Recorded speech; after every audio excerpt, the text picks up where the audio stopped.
Y vamos a pasar a otro tema, que es un tema pues de los más, posiblemente el más complejo de la administración del presidente Andrés Manuel López Obrador, las y los desaparecidos en nuestro país. Y aquí hay un trabajo periodístico y de una organización que hace trabajo periodístico y que tiene varios colegas periodistas trabajando ahí, que es ¿A dónde van los desaparecidos? Y hay una actualización de la información con respecto de los datos de las y los desaparecidos. Desaparece una persona cada hora en el sexenio del presidente Andrés Manuel López Obrador. Dice el sumario de Caja, con 10,064 personas desaparecidas el periodo de mayo de 2022 a mayo de 2023, marca el récord más alto en cifras del Registro Nacional de Personas Desaparecidas y No Localizadas. Yo le agradezco a César Martínez de ¿A dónde van los desaparecidos? Que me haya tomado la llamada de un tema que abordamos aquí con mucha regularidad, porque es uno de los temas que consideramos estructurales, que tienen que atenderse de manera estructural en nuestro país. Así que César, perdón, César Martínez, gracias por acompañarnos. Buenos días.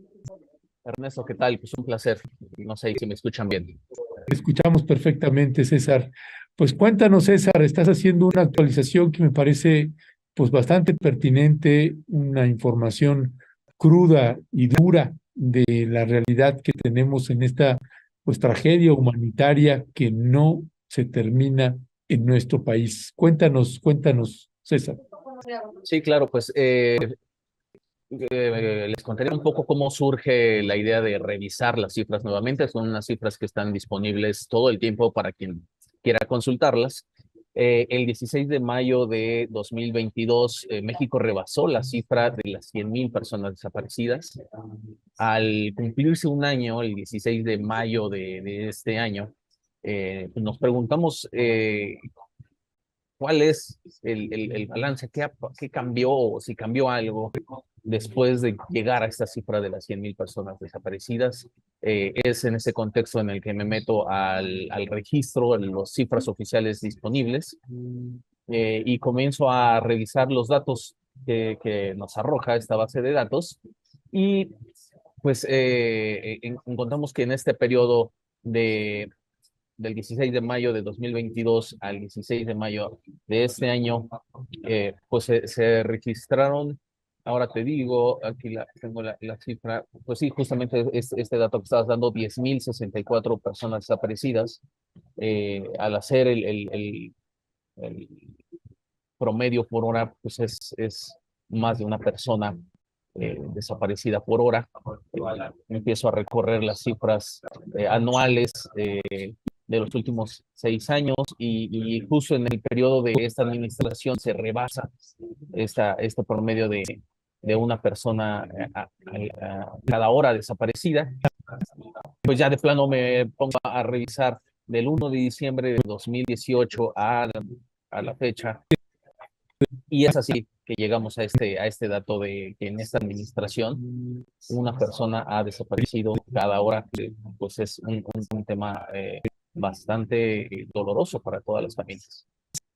Así es, y sacas también desapariciones en el sexenio del presidente Andrés Manuel López Obrador, una gráfica de Paola Macedo ahí que nos parece también pues importante porque se van sacando precisamente las cifras y los datos duros por año. Y ¿qué decir al respecto sobre estos datos que estás arrojando en esta investigación? Sí, ahí en el texto que publico en ¿A dónde van los desaparecidos? eh, Pongo una referencia que siempre me causa pues asombro. El dato que dio en su momento Lía Limón, de la Secretaría de Gobernación en el sexenio de Enrique Peña Nieto. La primera cifra oficial que se dio de personas desaparecidas que abarcaba el sexenio de Felipe Calderón, que eran alrededor de 26,000 personas desaparecidas. Fue un escándalo esa cifra de 26,000 personas en el sexenio de Felipe Calderón, un escándalo internacional. Medios como The Washington Post publicaron con antelación cifras, esta base de datos filtrada. Y pues para contrastarlo, pues en lo que va de la administración de Andrés Manuel López Obrador, pues ya van más de 42,000 personas desaparecidas. Es decir, pareciera que pues el dolor, nos estamos acostumbrando a todo este fenómeno de las personas desaparecidas. 100,000 personas desaparecidas apenas fue un dato igual de escandaloso, pero las miles de desapariciones que pasan todos los años ya parecieran que no están teniendo el impacto que deberían de tener. Ya, gracias, gracias, César. César, también están los datos de feminicidios, perdón, de mujeres desaparecidas, y ese también, ese dato, pues también preocupa mucho, César. Sí, ha habido un cambio en los años recientes en la proporción de las mujeres que están siendo víctimas de desaparición. Normalmente, bueno, estadísticamente, podemos decirlo mejor, en los años anteriores, en las secciones anteriores, las mujeres habían estado representando alrededor del 20%, una de cada 5 desapariciones era de una mujer, y este porcentaje ha aumentado. Actualmente en este sexenio la proporción es una de cada 4 desapariciones es una mujer, el 25%. Es un fenómeno eh, que no logro descifrar a qué se deba. Es solamente el dato estadístico, pero pues ahí lo encontramos y lo registramos, ¿no? En los años más recientes la proporción de mujeres está aumentando, es decir, están desapareciendo más mujeres, ¿no? Y un tema que también quisiera ahí abordar y que pues está en la nota también es que todos estos datos son pues lo que hay disponible en el Registro Nacional de Personas desaparecidas y no localizadas, un registro dado a conocer por la Comisión Nacional de Búsqueda, pero que tiene sus propios asegúnes, sus propias deficiencias. Hablé con Jacobo Dayan, un experto en justicia transicional, integrante del Movimiento por la Paz con Justicia e Indignidad, y bueno, él que analiza todos estos fenómenos también, me comenta de las limitantes que tiene este registro. Para poner con bastante claridad estas limitantes, esta cifra que te daba de 26,000 personas desaparecidas dadas a conocer a inicios del sexenio de Enrique Peña Nieto, ocurridas en el sexenio de Felipe Calderón, pues si entramos ahorita al registro nacional y ponemos el rango de fechas del gobierno de Calderón, pues actualmente el registro arroja 17,219 personas desaparecidas en el sexenio de Felipe Calderón, ¿no? Puede ser que el resto o la diferencia hayan sido ya localizadas con vida o sin vida, pero no lo sabemos. Y justamente es una de las limitantes de este registro nacional, que cambian cifras, está en constante evolución, subiendo y bajando cifras y no sabemos a qué se debe. No hay una explicación clara en este registro. Ya, gracias, gracias, César. César, en la parte de las entidades federativas, en lo que toca a las variantes que hay también, los estados que comúnmente, bueno, Tamaulipas sabemos que es un estado que permanentemente, además de que sabemos que pues prácticamente a lo largo y ancho de la República Mexicana, pues hay también una cifra negra ahí que luego no está en ningún registro. Pero ¿cuáles son las variantes que ves en las entidades federativas con respecto a la cantidad o al incremento de personas desaparecidas? Sí, en el registro histórico, desde los años 60, que están los primeros reportes de desaparecidos en este registro nacional de personas desaparecidas y no localizadas, hasta la fecha, en todo este periodo, los estados que más concentran personas desaparecidas o denuncias de personas desaparecidas son Jalisco y Tamaulipas. Sin embargo, en este sexenio, en esta administración, en lo que va del 9 de diciembre de 2018 a la fecha, los estados donde más hay registros de personas desaparecidas son la Ciudad de México y el Estado de México. Se podría explicar tal vez que son las ciudades los estados más poblados, con más densidad poblacional, eh, pero bueno, sí hay una diferencia ahí de donde se están registrando más desapariciones y que pareciera que no se está, mm, creo yo, reflejando en las notas periodísticas de otros medios, como es en el centro del país donde más desapariciones hay actualmente. César, en el cálculo, en la medición que luego ustedes hacen, también en las cifras, ha pasado también en el tema de feminicidios, pues que antes en los sexenios anteriores casi ni siquiera los contaban, ¿no? Y a la hora que se empiezan a contar, pues claro que tienes un incremento, un incremento en el número de feminicidios. Y lo mismo es en el tema de desaparecidos, desaparecidas. ¿Cómo hacen ustedes esa valoración? Alguna vez le hacía también yo esa pregunta a Carla Quintana, la titular de la Comisión Nacional de Búsqueda, eh, en las cifras, si ahora que había que finalmente en esta administración se abrió una página web donde se va actualizando al momento, ¿no? Las cifras, eso permite que las cifras o sean mayores o realmente si son más desaparecidos, desaparecidas. ¿Cuál es la valoración que ustedes tienen ahí? Sí, hay pues puntos de vista diferentes. Eh, un poco lo que he escuchado de parte de las autoridades es justo esta explicación de que al abrir un registro en el que cualquier persona podría sumar un caso que conozca, fomentan la confianza y generan que las personas denuncien más.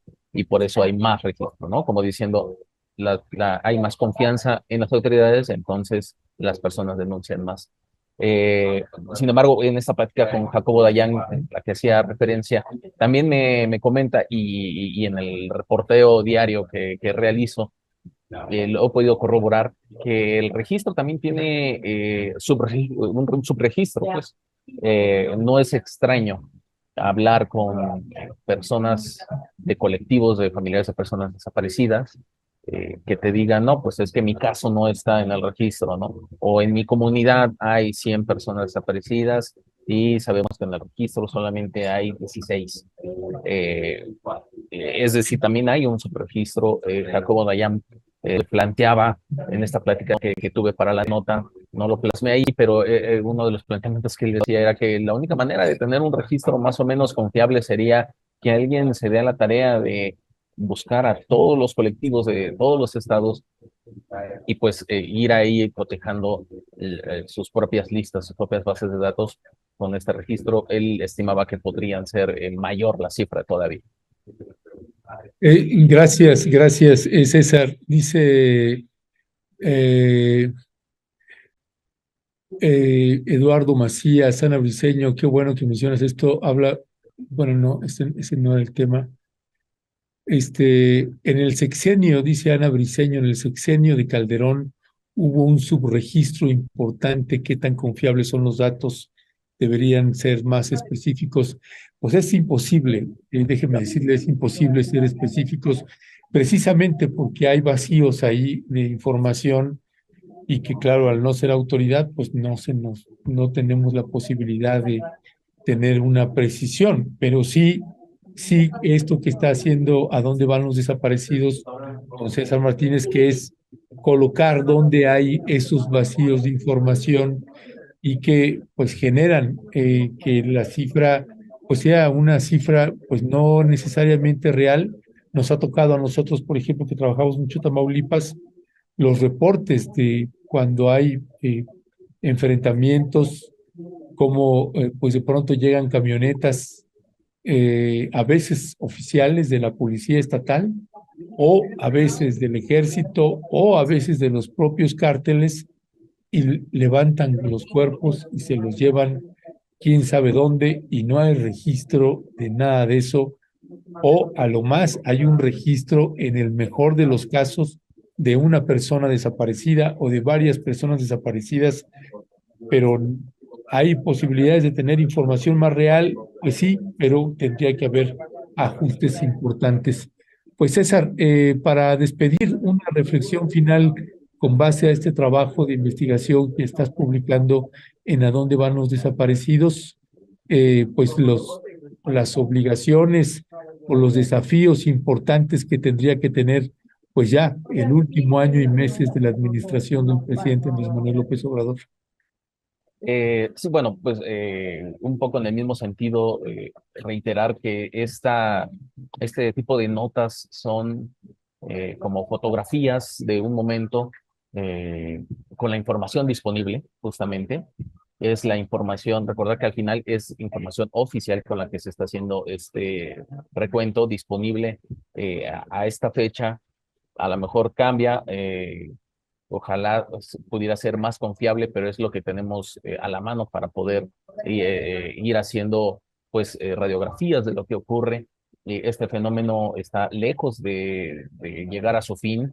Eh, no hay una estrategia clara para detener pues el tema de desapariciones junto con toda la violencia en el país, ¿no? Entonces, pues bueno, pues seguiremos al pendiente, sobre todo de las exigencias de los familiares y siempre pues del lado de ellos, ¿no?